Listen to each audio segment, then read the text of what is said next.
Have you ever heard of the mumps? That sounds like a strange name, and it is. But what is it? The mumps. It should have been called the lumps or the bumps because of what it looks like when you see the mumps on someone's face. In this video, I'm going to share about what the mumps are. Hi there. If you are a returning visitor, then welcome back, and a big thank you for your support. If you are new here, then let me welcome you to my YouTube channel. Let me welcome you to my nursing channel. My name is Nurse Master Charlie. I am a registered nurse, and on my channel, I talk about and share about nursing school related topics and tips, as well as health related topics, tips, and information. Today is what I like to call Germs Day Thursday. And my goal is to release a new Germs Day Thursday shorts video on most Thursdays. I'm doing a series of videos about the germs related to the most common vaccinations.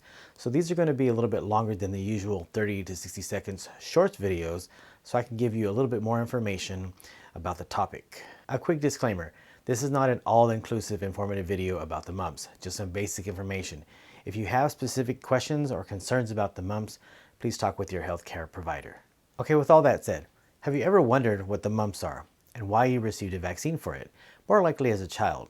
You probably never even gave it a second thought, and probably because it is part of the immunization schedule for children in the United States. Whether you thought about it or not, you probably have heard of the mumps, but maybe described in combination with the measles and rubella vaccines, as in the abbreviated form of MMR, short for measles, mumps, and rubella.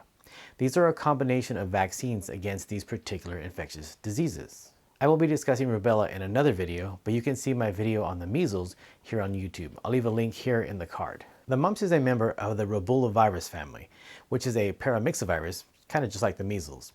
The mumps is also a very highly contagious infectious disease, and it's due to this contagiousness that it continues to survive and infect people. So where did the mumps come from?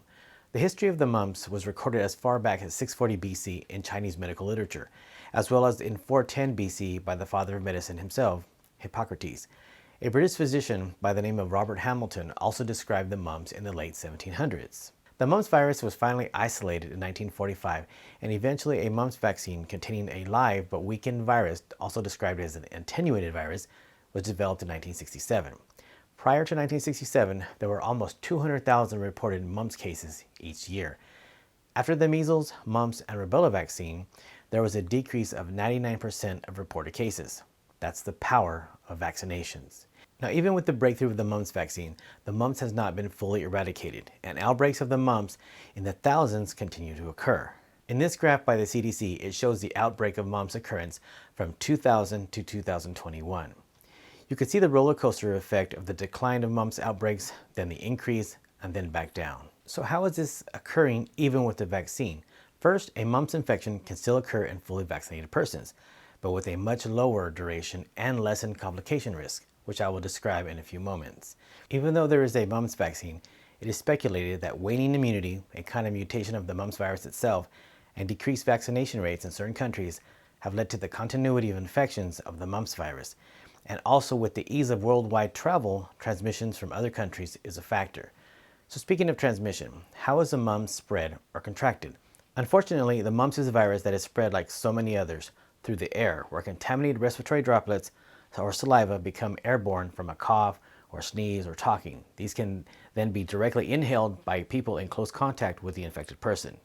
It is also possible for a person to contract mumps from fresh saliva on cups or utensils. The incubation period for the mumps is typically 16 to 18 days, but ranges from 12 to 25 days. Prodromal symptoms such as headache, malaise, body aches, loss of appetite, and low-grade fever may begin prior to the sign of parotitis by several days. So a person may have the mumps virus, but be asymptomatic during this time.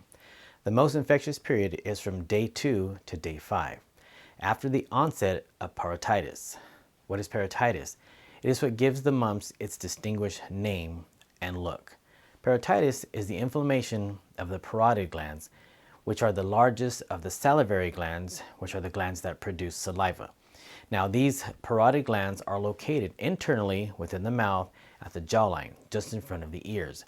The mumps virus infects these glands, causing these salivary glands or parotid glands to become swollen, painful, and tender, and cause the face to become temporarily disfigured at the jawline. This is what the mumps looks like.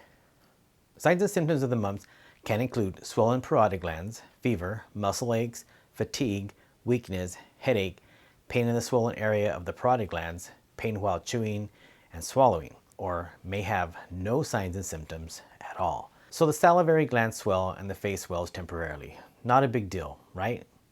Wrong. Although death from the mumps is rare, there are many other complications that can occur with the mumps. One thing to note is that complications are not as common in vaccinated persons. Complications of the mumps can include encephalitis, which is an inflammation of the brain, meningitis, or inflammation of the meninges, which is a protective covering of the brain, pancreatitis, and hearing loss.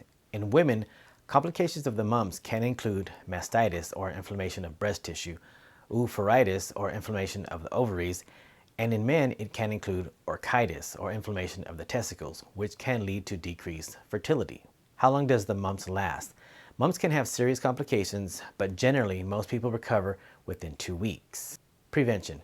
How do you prevent the mumps? The mumps is prevented through vaccination. The mumps vaccine is usually in a combination vaccine with the measles and rubella vaccines that I mentioned earlier, the MMR vaccine. The MMR vaccine is administered in 2 doses. You may see the MMR vaccine combined with the varicella or chickenpox vaccine in the measles, mumps, rubella, varicella vaccine, or MMRV. Another way to prevent the mumps is by avoiding people who are infected with the mumps, if you have the luxury of knowing that they have the mumps. Mumps are most contagious up to 5 days after the onset of parotitis, or the swollen salivary glands.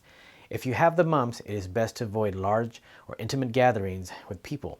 Remember, a person with a mumps infection may not show signs or symptoms for up to 2 to 4 weeks. Let me mention some nursing information about the mumps. Prior to caring for a mumps patient, it should be taken into consideration that the nurse should be one who is fully vaccinated against the mumps. Nursing care would include monitoring vital signs, monitoring the face for swelling and pain, or other areas of types of pain such as headaches, mastitis, oophorytis, orchitis, and pancreatitis.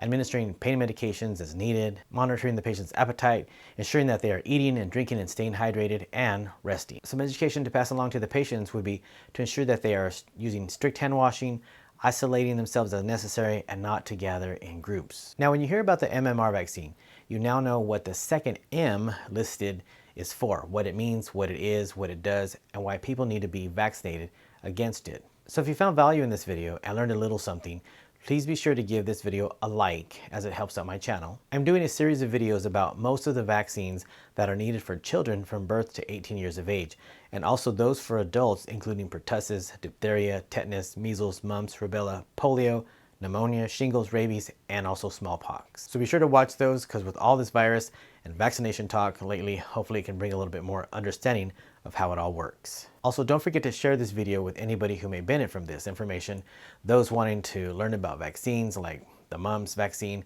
those who travel or meet people who travel from other countries, those with children, those that you know who are in nursing school or starting nursing school or are pre-nursing, or those who just want to learn more about this and other topics. And if you are interested in health information and nursing related content like this, I'd like to invite you to subscribe and be part of my nursing channel, and also hit the notification bell so you can be made aware of when I release new videos. Please see my other vaccination related videos for information on diphtheria, tetanus, and pertussis, as well as the measles. Be sure to find me on most Thursdays for a new Germs Day Thursday video. So until the next video, God bless and goodbye.